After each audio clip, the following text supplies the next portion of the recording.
आज एक ऐसी कहानी है जो जहन में सवाल छोड़ जाती है। नाम है कमरा नंबर 7 का अक्स। ये एक ऐसा सफर है जहां हकीकत और वहम के बीच की जो लकीर है ना, वो धीरे धीरे धुंधली पड़ जाती है। ये लाइन इस कहानी की आखिरी लाइन है, पर हम शुरुआत यहीं से कर रहे हैं। एक ऐसा अंत जो कई सवाल खड़े कर देता है। आखिर इस मुस्कुराते हुए अक्स के पीछे का राज क्या हो सकता है? इसे समझने के लिए हमें कहानी की बिल्कुल शुरुआत में चलना होगा।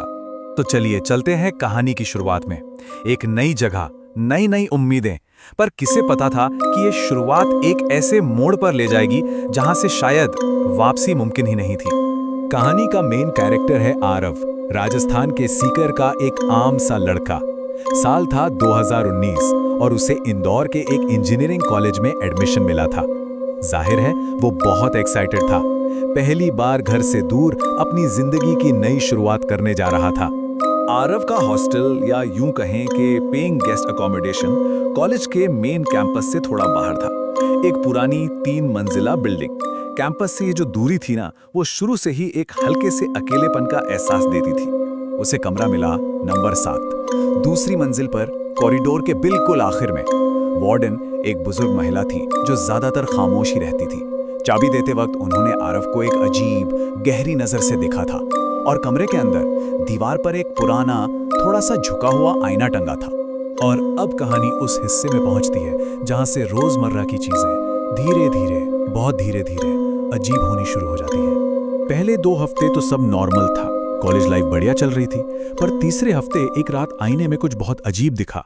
आरव बिल्कुल सीधा खड़ा था, पर आईने में उसका अक्स थका हुआ, कंधे झुके हुए।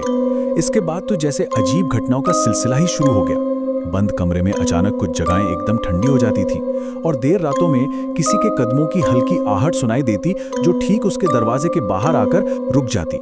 आरव इन सब चीजों को अपना वहम मानकर नजरअंदाज करने की कोशिश कर ही रहा था कि उसके रूममेट ने कुछ ऐसा देखा जिसने इस रहस्य को और भी गहरा कर दिया।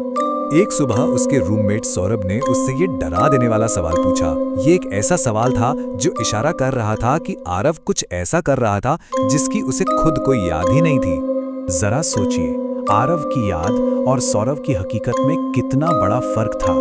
एक तरफ आरव जिसे लगता था कि वो गहरी नींद में सोया हुआ है, और दूसरी तरफ सौरभ जिसने उसे रात के 2 बजे आईने के सामने पत्थर की तरह चुपचाप खड़े देखा था।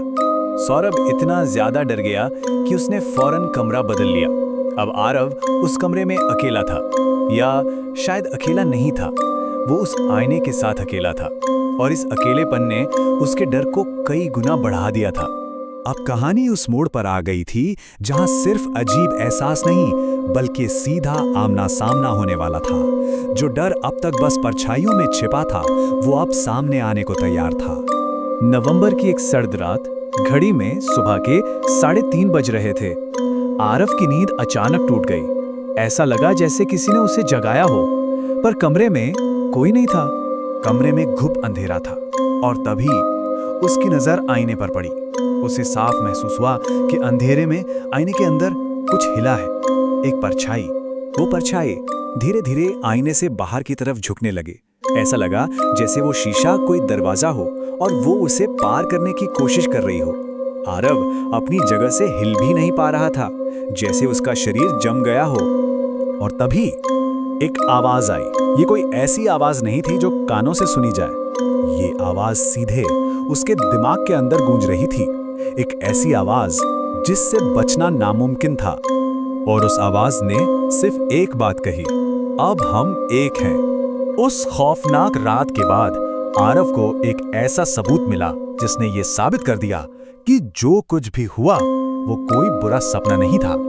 सुबह जब आरव उठा तो उसने खुद को बहुत समझाया, बहुत यकीन दिलाने की कोशिश की कि वो बस एक बुरा सपना था। लेकिन उसके फोन में कुछ और ही कहानी कैद थी।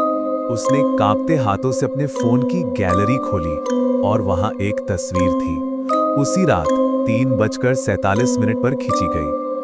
ये तस्वीर इस बात का सबूत थी कि वो रात असली थी। और ये देखिए उस तस्वीर की सच्चाई। तस्वीर में आरव आईने के ठीक सामने खड़ा था, लेकिन आईना बिल्कुल खाली था। उसका कोई अक्स नहीं था, जैसे आईने के लिए उसका कोई वजूद ही नहीं था। बस ये तस्वीर आरव के लिए आखिरी चेतावनी थी।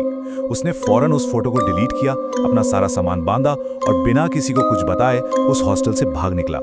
उसने अपनी पढ़ाई छोड़ दी और घर लौट गया, हमेशा के लिए खामोश हो गया। आरव को लगा कि वो उस कमरे से, उस आईने से, उस डर से बहुत दूर भाग आया है। लेकिन शायद कहानी का अंत अभी बाकी था।